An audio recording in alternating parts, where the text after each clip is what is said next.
আসসালামু আলাইকুম। এটেন বাংলা সংবাদে সবাইকে স্বাগত জানাচ্ছি। আমি নাজমুল হাসান তন্ময়। শুরুতে বিআরবি কেবল সংবাদ শিরোনাম। রিমান্ডে অং সান সুচি, গৃহবন্দী 400 এমপিকে রাজধানী ছাড়ার নির্দেশ। মিয়ানমারের সামরিক সরকারের বৈধতা দেওয়ার চেষ্টা।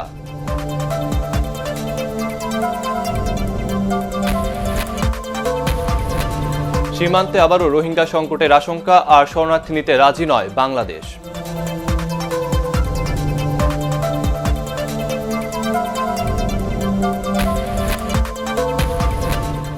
মিথ্যা সংবাদের জন্য আল জাজিরার বিরুদ্ধে আইনি ব্যবস্থা নিতে চায় সরকার, ক্ষুব্ধ নীতি নির্ধারকরা।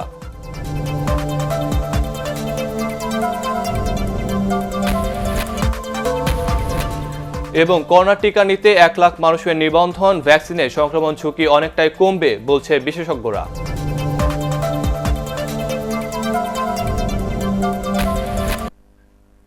শুনছিলেন বিআরবি কেবল সংবাদ শিরোনাম। শুরুতেই মিয়ানমার প্রসঙ্গ। মিয়ানমারের নেত্রী অং সান সুচির বিরুদ্ধে বেশ কয়েকটি অভিযোগ দায়ের করেছে পুলিশ। জিজ্ঞাসাবাদের জন্য 15 ফেব্রুয়ারি পর্যন্ত তাকে কারাগারে আটক রাখা হবে। ক্ষমতাচ্যুত প্রেসিডেন্ট উইন মিন্ট সহ অন্যান্য নেতাদের বিরুদ্ধেও আনা হয়েছে বহু অভিযোগ। বিশেষজ্ঞরা বলছেন, সামরিক অভ্যুত্থানকে বৈধতা দিতে এসব কৌশল নিচ্ছে জান্তা সরকার। এদিকে গৃহবন্দী 400 এমপিকে দ্রুত রাজধানী নেপিডো ছাড়ার নির্দেশ দেওয়া হয়েছে। রিপোর্ট করেছেন বরকতুল্লাহ সুজন। মিয়ানমারের সাধারণ মানুষের মানসিক অবস্থা এখন অনেকটাই রাখাইন থেকে হত্যা নির্যাতনে বিতাড়িত রোহিঙ্গাদের মতো। এই ব্যক্তি বলছিলেন, মানুষের হাতে কিছুই নেই, সৈন্যদের হাতে তো অস্ত্র আছে। জানা গেছে, গ্রেফতার হওয়ার আগে সেনা অভ্যুত্থানের বিরুদ্ধে প্রতিরোধ গড়ে তোলার নির্দেশ দিয়েছিলেন অং সান সুচি, কিন্তু বার্মিজ সেনাদের ভালো করেই চেনে সে দেশের জনগণ। বিক্ষোভে নামার চেয়ে বিকল্প উপায়ে প্রতিবাদের মাধ্যমে সংগঠিত হওয়ার চেষ্টা করছে তারা। এ লক্ষ্যে সামাজিক যোগাযোগ মাধ্যমে চলছে তরুণদের প্রচারণা। মঙ্গলবার রাতেই শোনা যায় প্রতিবাদের নতুন সেই ভাষা।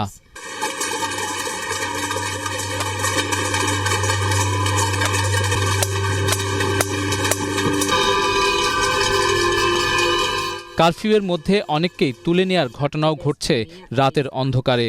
রোহিঙ্গাদের পক্ষে টু শব্দটুকু না করায় বহির্বিশ্বে অং সান সুচির জনপ্রিয়তা শূন্যের কোঠায় নেমে গেলেও দেশের ভেতরে তার প্রতি সাধারণ মানুষের দরদ, সমর্থন আকাশচুম্বী। 8 নভেম্বরের নির্বাচনে তিনি অর্জন করেন 83% মানুষের ভোট, যে ফলাফলকে নিজেদের জন্যই হুমকি বলে মনে করছে সেনাবাহিনী। অং সান সুচিকে কোথায় রাখা হয়েছে এখনও তা জানা যায়নি। ধারণা করা হচ্ছে নেপিতোর নিজের বাড়িতেই গৃহবন্দী তিনি। সেনা তরফ থেকে কিছু না জানা গেলেও বিভিন্ন নথিপত্রে জানা গেছে অং সান সুচির বিরুদ্ধে আনা হয়েছে আমদানি রফতানি আইন ভঙ্গ এবং অবৈধ ডিভাইস রাখার অভিযোগ। জানা গেছে, তল্লাশি চালিয়ে তার বাড়িতে পাওয়া গেছে ওয়াকিটকি। আর প্রেসিডেন্ট উইন মিন্তের বিরুদ্ধে আনা হয়েছে স্বাস্থ্যবিধি লঙ্ঘন করে জনসমাবেশের অভিযোগ। দুজনকেই 2 সপ্তাহ আটকে রাখা হবে বলেও জানা গেছে। গত সোমবার দিনের আলো ফোটার আগেই সেনা অভ্যুত্থান ঘটে মিয়ানমারে। 1 বছরের জন্য জারি করা হয় জরুরি অবস্থা। চীনের বিরোধিতায় মঙ্গলবার এর নিন্দা জানাতেও ব্যর্থ হয় জাতিসংঘ নিরাপত্তা পরিষদ। বরকতুল্লাহ সুজন, এটিএন বাংলা। এদিকে মিয়ানমারের বর্তমান পরিস্থিতিতে আবার রোহিঙ্গা সংকটের ইঙ্গিত দিয়েছে বলছে কিছু বন্ধু রাষ্ট্র। তবে এমন পরিস্থিতি তৈরি হলে এবার আর রোহিঙ্গা নিতে রাজি নয় বাংলাদেশ। পররাষ্ট্রমন্ত্রী ডক্টর একে আব্দুল মোমেন জানিয়েছেন, এজন্য সীমান্ত সিল করার পাশাপাশি নিরাপত্তা ব্যবস্থা বাড়ানো হয়েছে। রোহিঙ্গা প্রত্যাবাসন প্রক্রিয়া অব্যাহত রাখতে সেদেশের সরকারের সাথে যোগাযোগের চেষ্টা চলছে বলেও জানান তিনি। আরও জানাচ্ছেন হুমায়ুন চিস্তি। রোহিঙ্গা সংকট সমাধানে চীনের উদ্যোগে বৃহস্পতিবার বাংলাদেশ চীন মিয়ানমার ত্রিপাক্ষিক বৈঠক হওয়ার কথা ছিল। তবে মিয়ানমারের সামরিক অভ্যুত্থানের পর থেকে তাদের সাথে যোগাযোগ করা সম্ভব হচ্ছে না বলে জানিয়েছেন পররাষ্ট্রমন্ত্রী। তিনি জানান, জাতিসংঘের নিরাপত্তা পরিষদে ভেটো দেওয়ার পরেও রোহিঙ্গা সংকট সমাধানে এখনও চীনের উপর আস্থা রাখছে বাংলাদেশ। মায়ানমারে কন্ট্যাক্ট করা যাচ্ছে না, কারণ ওরা সব লাইন টাইন অফ করে দিয়েছে। তবে আমরা এইখানে অ্যাম্বাসেডর যিনি আছেন এবং চাইনিজ অ্যাম্বাসেডর, আমরা চীনকে এখনো আস্থা রেখেছি এবং চীন এই ব্যাপারে কিছু অগ্রসর হয়ে এসেছে। রোহিঙ্গা ইস্যুতে আমরা সবার কাছে অ্যাপ্রোচ করেছি, ওনারা বলেন একদিকে, কাজ করেন অন্যটা। এক প্রশ্নের জবাবে পররাষ্ট্রমন্ত্রী বলেন, বাংলাদেশের অনেক বন্ধু রাষ্ট্রের আশঙ্কা মিয়ানমারের বর্তমান পরিস্থিতিতে ওপার থেকে আবারও বাংলাদেশে আসতে পারে রোহিঙ্গারা। কিন্তু তাদের আর নেবে না বাংলাদেশ। আন্তর্জাতিক সম্পর্ক বিশ্লেষক অধ্যাপক ইমতিয়াজ আহমেদ মনে করেন, মিয়ানমারের সামরিক সরকার এমন পরিস্থিতি আর তৈরি করবে না। আগেরবার যারা আসছিল নির্যাতিত হচ্ছিল, আমাদের জনগণই তাদের গ্রহণ করেছে। এখন আমাদের জনগণ গ্রহণ করার মুডে আর নাই। আর আমরা আমাদের বর্ডার সিকিউর করে রেখেছি। এই ধরনের দুর্ঘটনা হলে আমরা যাতে অন্যরা নিয়ে যাক, আমরা নিতে রাজি নই। এখন কিন্তু আইসিজে এর একটা প্রভিশনাল ভার্ডিক্ট কিন্তু রয়ে গেছে একেবারে মিয়ানমারের মাথার উপরে। যদি কোনো পরিবর্তন ঘটে, যেসব রোহিঙ্গারা মিয়ানমারে আছে, তাহলে কিন্তু মিয়ানমারের কোনো উপায় থাকবে না সেখানে বাঁচার। সামরিক সরকারের সময়ও রোহিঙ্গা প্রত্যাবাসন প্রক্রিয়া অব্যাহত থাকবে বলে আশা করেন পররাষ্ট্রমন্ত্রী। বিগত সময়ের উদাহরণ টেনে পররাষ্ট্রমন্ত্রীর বক্তব্যকে সমর্থন করেন ডক্টর ইমতিয়াজ।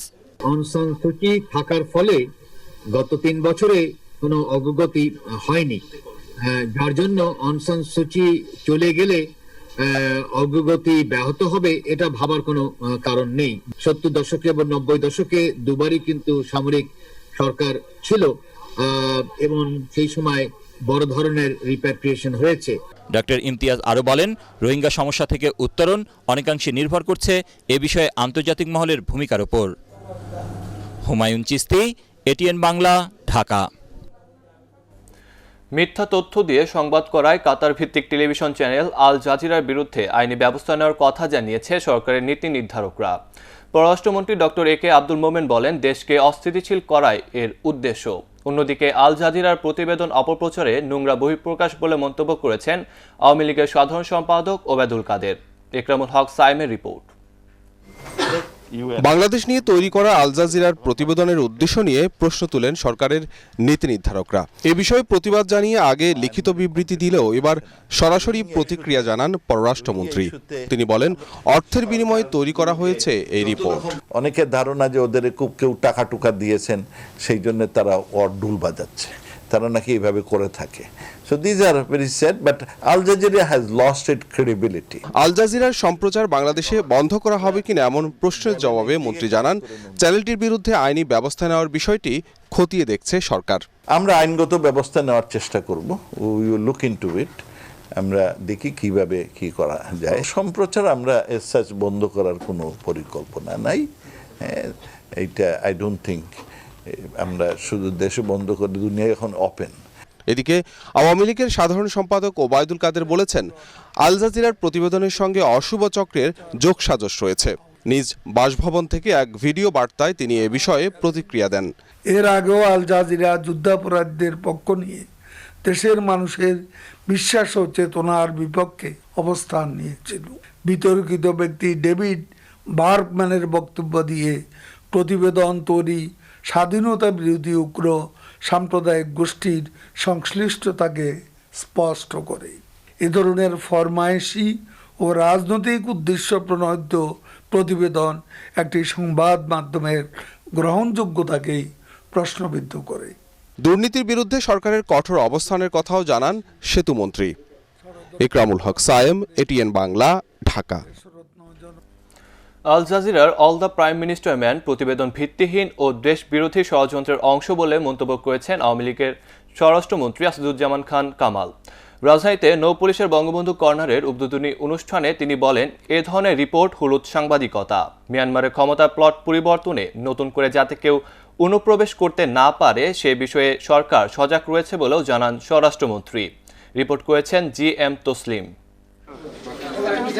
রাজধানীর হাতিরঝিলে পুলিশ কনকর্ড প্লাজায় বঙ্গবন্ধু কর্নারের উদ্বোধনী অনুষ্ঠানে স্বরাষ্ট্রমন্ত্রী সমসাময়িক আলোচিত কয়েকটি ঘটনার সাংবাদিকদের মুখোমুখি হন। বিশেষ করে বাংলাদেশকে নিয়ে কাতার ভিত্তিক টেলিভিশন চ্যানেল আল জাজিরার রিপোর্ট, রোহিঙ্গা ইস্যু এবং গত কয়েকদিনে দেশের বিভিন্ন জায়গায় ভেজাল মদ পানে মানুষ মারা যাওয়ার ঘটনা। আল জাজিরার রিপোর্ট নিয়ে সাংবাদিকদের প্রশ্নের জবাবে স্বরাষ্ট্রমন্ত্রী বলেন, মিথ্যা মন গড়া ভিত্তিহীন তথ্যের উপর তৈরি করা এই প্রতিবেদনটি দেশের বিরুদ্ধে ষড়যন্ত্রের অংশ। হলো সাংবাদিকতা, যেগুলো নিয়ে আসছে এগুলি সাংবাদিকের নর্মসে এগুলি পড়ে না। তা আমি মনে করি যারা এটি করেছেন তাদের একটা উদ্দেশ্য ছিল, সেই উদ্দেশ্য নিয়ে তারা এই ধরনের একটা ঘটনা ঘটিয়েছেন। তা আমরা মনে করি এগুলি ভিত্তিহীন এবং একটা মানে ষড়যন্ত্রের একটা দেশ বিরুদ্ধে একটা ষড়যন্ত্রের বই প্রকাশ ঘটছে এটা। মিয়ানমারে সম্প্রতি সেনা অভ্যুত্থানের বিষয়ে স্বরাষ্ট্রমন্ত্রী বলেন এটি সেদেশের অভ্যন্তরীণ বিষয়, তবে এই সুযোগে নতুন করে কেউ যাতে অনুপ্রবেশ করতে না পারে সেই বিষয়ে সজাগ রয়েছে বাংলাদেশ। এটা মিয়ানমারের অভ্যন্তরীণ ব্যাপার। আমরা সবসময় আমাদের যে সীমান্ত সেইখানে আমাদের রয়েছে, আমাদের নজরদারি রয়েছে। আমরা সবসময় মিয়ানমারের সীমান্ত দিয়ে যাতে করে অনুপ্রবেশ যারা করেছেন তো করেছেন, আর ফার্দার যাতে না করতে পারে সেই জন্য আমরা সজাগ রয়েছি। গত কয়েকদিনে রাজধানী সহ বিভিন্ন জায়গায় ভেজাল মদ খেয়ে বেশ কয়েকজন মারা যাওয়ার ঘটনায় স্বরাষ্ট্রমন্ত্রী বলেন ভেজাল মদ তৈরির কারখানাগুলো এরই মধ্যে আইন শৃঙ্খলা বাহিনীর সদস্যরা চিহ্নিত করেছে। আমাদের ডিবি পুলিশ কিন্তু সবগুলিকে আইডেন্টিফাই করেছে, কোথায় কিভাবে ভেজাল হচ্ছে, কিভাবে তারা এই ভেজাল মদ তৈরি করছে তাদেরকে আইডেন্টিফাই করেছে এবং তারা নেটের মধ্যেই নিয়ে আসছে, অনেকগুলিকে ইতিমধ্যে ধরেছেন। স্বরাষ্ট্রমন্ত্রী আরও বলেন করোনায় মদ আমদানি বন্ধ থাকায় ভেজাল মদের আমদানি বাড়ছে। এই সুযোগে অসাধু ব্যবসায়ীরা ভেজাল মদ বাজারজাত করছে। অল্প সময়ের মধ্যে তাদের আইনের আওতায় আনা হবে বলে জানিয়েছেন স্বরাষ্ট্রমন্ত্রী। GM Taslim, ATN Bangla, Dhaka. 5 ফেব্রুয়ারি পরও করোনা টিকার জন্য অনলাইনে রেজিস্ট্রেশন করা যাবে বলে জানিয়েছে স্বাস্থ্য দপ্তরের মহাপরিচালক অধ্যাপক ABM খুরশিদ আলম। বুধবার বিকেল পর্যন্ত 1 লাখ মানুষ টিকার জন্য অনলাইনে নিবন্ধন করেছে বলেও জানান তিনি। রাজধানীতে করোনা টিকা কর্মসূচি বাস্তবায়ন সংক্রান্ত প্রস্তুতি সভায় তিনি এ তথ্য জানান। আরও জানাচ্ছেন রাসনা দাস। করোনা টিকা বাস্তবায়ন কর্মসূচির সবশেষ প্রস্তুতি সভায় বিভিন্ন হাসপাতালের পরিচালকদের সঙ্গে বৈঠক করেন স্বাস্থ্য অধিদপ্তরের মহাপরিচালক। বৈঠক শেষে তিনি জানান বুধবার সকাল পর্যন্ত টিকা নিতে ৭৪,০০০ মানুষ নিবন্ধন করেছে। প্রথম ধাপে বেশি সংখ্যক মানুষকে ভ্যাকসিন দেওয়ার পরিকল্পনার কথা জানিয়ে মহাপরিচালক আরও বলেন রেজিস্ট্রেশন ছাড়া কেউ টিকা নিতে পারবেন না। 5 তারিখের এরকম বাধ্যবাধকতা বলা হয়েছে, কিন্তু আমরা আশা করছি যে এটা চলবে। আজকে সকাল পর্যন্ত আমরা জানি যে ৭৪,০০০ হয়েছে। 7 ফেব্রুয়ারি স্বাস্থ্যমন্ত্রী সহ মন্ত্রী, সংসদ সদস্য, প্রধানমন্ত্রীর কার্যালয়ের কর্মকর্তারা টিকা নেবেন বলেও জানান স্বাস্থ্য অধিদপ্তরের মহাপরিচালক। আমরা ঠিক করেছি 7 তারিখে আমাদের কর্মকর্তা যারা আছে তারা 7 তারিখে আমাদের মন্ত্রী মহোদয়ের সাথে আমরা নিয়ে নেবো, এরকম আমাদের একটা প্ল্যান আছে। এরকম প্রত্যেক জায়গায় আছে, যেমন শেখ হাসিনা বাহিনী ওখানে বলা হচ্ছে যে মন্ত্রী সচিব মহোদয় সহ অনেকে নেবেন। 5 ফেব্রুয়ারির পরেও করোনা টিকার জন্য অনলাইনে রেজিস্ট্রেশন করা যাবে জানিয়ে স্বাস্থ্য অধিদপ্তরের মহাপরিচালক বলেন গ্রামগঞ্জে টিকা নিবন্ধনের জন্য মানুষকে উৎসাহিত করতে জনপ্রতিনিধিদেরও সম্পৃক্ত করা হয়েছে। রাসনা দাস, ATN বাংলা, ঢাকা। দেশের 70% মানুষ করোনা ভ্যাকসিনের আওতায় না আসা পর্যন্ত মাস্ক ব্যবহার সহ সবাইকে স্বাস্থ্যবিধি মেনে চলতে হবে। আর টিকা করোনা সংক্রমণ প্রতিরোধে গুরুত্বপূর্ণ ভূমিকা রাখবে বলেও জানিয়েছে স্বাস্থ্য বিশেষজ্ঞরা। তারা বলছেন সেরাম ইনস্টিটিউটের অন্যান্য ভ্যাকসিন দেশে দীর্ঘদিন ধরে শিশুদের দেহে প্রয়োগ করা হচ্ছে, তাই বিভ্রান্তি না ছড়িয়ে টিকা নেওয়ার সুযোগ কাজে লাগানোর পরামর্শ দিচ্ছেন তারা। ফজলে রাব্বির রিপোর্ট। 2 তারিখ পর্যন্ত 1 সপ্তাহে টিকার জন্য আবেদন করেছে মাত্র 41,000 মানুষ, যেখানে প্রথম ধাপে 1,10,00,000 মানুষকে টিকা দেওয়ার জন্য প্রস্তুত বাংলাদেশ। এত কম আবেদনের কারণ টিকা নিয়ে বিভ্রান্তি হলে তা হবে দুঃখজনক বলছেন বিজ্ঞানীরা। সবগুলো ভ্যাকসিন ফেজ 3 ক্লিনিক্যাল ট্রায়াল সম্পূর্ণ সাকসেসফুলি করে এটা যে একটা সেফ এবং এফেক্টিভ ভ্যাকসিন সেটা প্রমাণিত হওয়ার পরেই মানুষের প্রয়োগ করা হচ্ছে। সো যদিও সময় অল্প, কিন্তু ক্লিনিক্যাল রিসার্চের কোনো স্টেপস এখানে বাদ দেওয়া হয় নাই এবং প্রত্যেকটি পুঙ্খানুপুঙ্খভাবে করেই সাধারণ মানুষের প্রয়োগ করার সিদ্ধান্ত হয়েছে। মাত্র 1 বছরের টিকা, এই বিজ্ঞানী বললেন গবেষণা চলমান ছিল, থাকবে। শর্টকাট কোনো সফলতা নয় করোনার টিকা। 25 বছরের গবেষণার ফল আসলে এই 1 বছরে মানুষের প্রয়োগ করার মতো করে তৈরি করা হয়েছে। সো এইভাবে যদি আসলেই করা যায়, সেটা হলে বাস্তবতা হচ্ছে যে আগামী 1 দশকে 2 দশকে যত ইনফেকশাস ডিজিজ আসার কথা যেগুলি আমরা ফোরকাস্ট করি, সবগুলোরই 1 বছরের ভিতর টিকা তৈরি করে ফেলা যাবে। বলা হচ্ছে ভ্যাকসিন নিলেও মানতে হবে স্বাস্থ্যবিধি। চিকিৎসকরা বলছেন অক্সফোর্ডের টিকার কার্যকারিতা 90% পর্যন্ত প্রমাণিত। মহামারী মুক্ত হতেই সবাইকে মেনে চলতে হবে স্বাস্থ্যবিধি। আমি যদি ভ্যাকসিন নিই আবার মাস্ক পরবো কেন? স্বাভাবিকভাবে আমি ঘুরতে পারবো না কেন? অবশ্যই পারবেন। যখন দেশের ম্যাক্সিমাম লোক, একটা জনগোষ্ঠীর ম্যাক্সিমাম লোক ভ্যাকসিনেটেড হয়ে যাবে, তখন আমরা হচ্ছে কি স্বাভাবিকভাবে চলাফেরা করতে পারবো। তার আগ পর্যন্ত আপনাকে আমাকে মানে ন্যাশনের জন্য, জাতির জন্য এই পদ্ধতি মানে এই যে স্বাস্থ্যবিধিগুলি মেনে চলতে হবে। ভারতের সেরাম ইনস্টিটিউট থেকে অক্সফোর্ডের টিকা আমদানি করে মান ও কার্যকারিতা নিয়ে প্রশ্ন তোলার কোনো সুযোগ নেই বলেও জানালেন এই বিশেষজ্ঞরা। প্রত্যেকটা শিশুদেরকে যে টিকা দিই, পোলিও, যক্ষ্মার টিকা, এরকম যে টিকাগুলি দিই, এই সবগুলি টিকা কিন্তু ভারতের সেরাম ইনস্টিটিউট থেকে তৈরি হয়। তখন কিন্তু আমরা এগুলি নিয়ে কোশ্চেন করিনি। পৃথিবীর ৭৭টা দেশে তাদের টিকাটা দিয়েই ইপিআই শিডিউল চলতো এবং অন্যান্য অনেক ভ্যাকসিন ওদের ইনস্টিটিউট থেকে তৈরি হয়। করোনা ভাইরাসের ভ্যাকসিনকে বিজ্ঞানের অগ্রযাত্রার অন্যতম মাইলফলক হিসেবে দেখছেন এই বিশেষজ্ঞরা। যারা বিজ্ঞানের অগ্রযাত্রাকে সমর্থন করেন তারা এই ভ্যাকসিন নিয়ে নিজেকে এবং দেশকে নিরাপদ করবেন বলে মনে করেন তারা। ফজলে রাব্বি, এটিএন বাংলা, ঢাকা। দেশে করোনা ভাইরাসে আক্রান্ত হয়ে গত 24 ঘন্টায় আরও 13 জনের মৃত্যু হয়েছে। এই নিয়ে মোট মৃতের সংখ্যা বেড়ে দাঁড়ালো ৮,১৬২ জনে। এর মধ্যে ঢাকা বিভাগে সর্বোচ্চ ৮ জন, চট্টগ্রাম, খুলনা ও ময়মনসিংহ বিভাগে 2 জন করে এবং রাজশাহীতে 1 জন মারা গেছেন। সর্বশেষ মৃতদের মধ্যে 11 জন পুরুষ ও 2 জন নারী। স্বাস্থ্য অধিদপ্তরের সংবাদ বিজ্ঞপ্তিতে এসব তথ্য জানানো হয়। এছাড়া গত 24 ঘন্টায় 14,985টি নমুনা পরীক্ষায় নতুন করে করোনা শনাক্ত হয়েছে 438 জন। আক্রান্ত বিবেচনায় শনাক্তের হার 2.92%। দেশে মোট করোনা শনাক্তের সংখ্যা 5,36,545 জন। 24 ঘন্টায় সুস্থ হয়েছে 578 জন। মোট সুস্থ 4,81,306 জন। আনোয়ার খান মডার্ন মেডিকেল কলেজ হাসপাতাল, বাংলাদেশ ওয়েস্ট ইন্ডিজ সিরিজের খবর।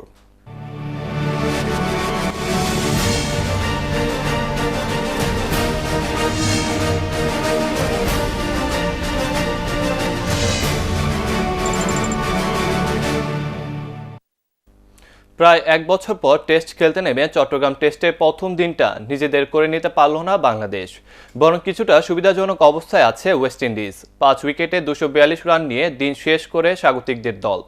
হাফ সেঞ্চুরি তুলে নিয়েছে উদ্বোধনী ব্যাটসম্যান সাদমান ইসলাম। ক্যারিবীয়দের হয়ে 3 উইকেট নেন স্পিনার জমেল ওয়ারিকান। চট্টগ্রাম থেকে রিপোর্ট করেছেন SM আশরাফ।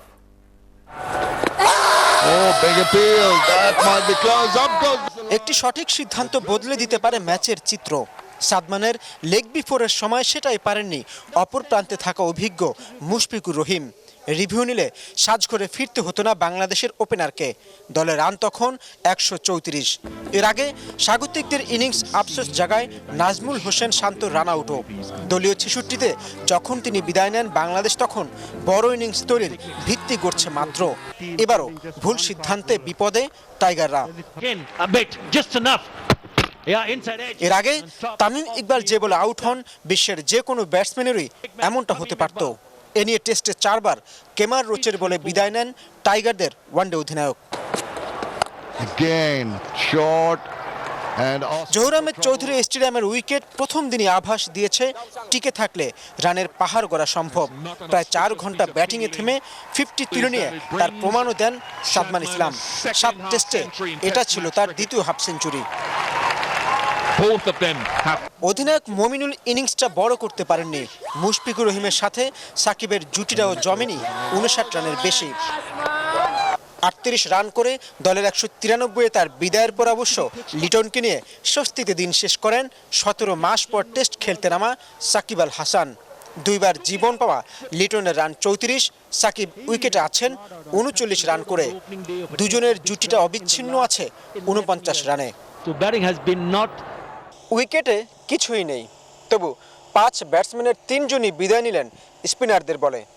বাংলাদেশের একাদশে যে 4 স্পিনার খেলানোর সিদ্ধান্ত, সেটা কতটা যৌক্তিক তার একটা আভাস পাওয়া গেল প্রথম দিন শেষেই। কিন্তু লড়াই করার জন্য বোলারদের জন্য তো কিছু রেখে যেতে হবে, সেটাই কি পারবেন বাকি ব্যাটসম্যানরা? SM Ashraf, ATN Bangla, Zahur Ahmed Chowdhury stadium, Chattogram. এবার পার্টিক্স খেলার খবর।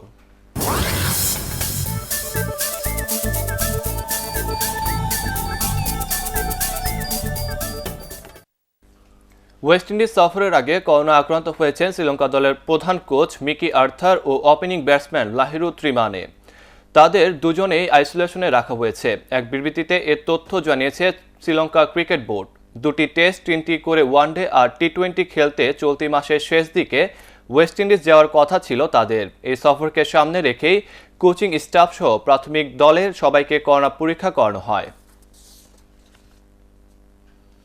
মুজিব বর্ষ ওয়ালটন প্রথম বিভাগ দাবা লীগ শুরু হবে 25 ফেব্রুয়ারি থেকে। এ উপলক্ষে সকালে এনএসসির দাবা ক্রিয়াকক্ষে এক সংবাদ সম্মেলনে দাবা ফেডারেশনের সাধারণ সম্পাদক সৈয়দ শাহাব উদ্দিন শামীম জানান, 11 দিনের এই প্রতিযোগিতায় 12টি দল অংশ নেবে। এ সময় দাবা ফেডারেশনের সহ-সভাপতি KM শহীদুল্লাহ এবং ওয়ালটনের নির্বাহী পরিচালক ইকবাল বিন আনোয়ার ডন উপস্থিত ছিলেন।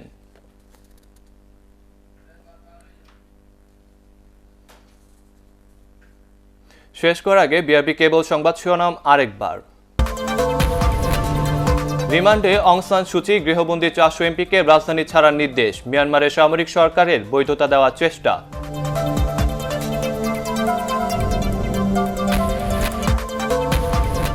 সীমান্তে আবারও রোহিঙ্গা সংকটের আশঙ্কা, আর শরণার্থী নিতে রাজি নয় বাংলাদেশ।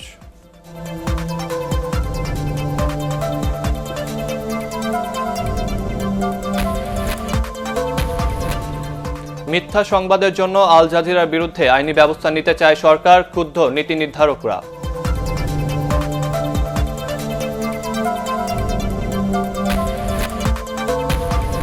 এবং করোনা টিকা নিতে 1 লাখ মানুষের নিবন্ধন, ভ্যাকসিনে সংক্রমণ ঝুঁকি অনেকটাই কমবে বলছেন বিশেষজ্ঞরা।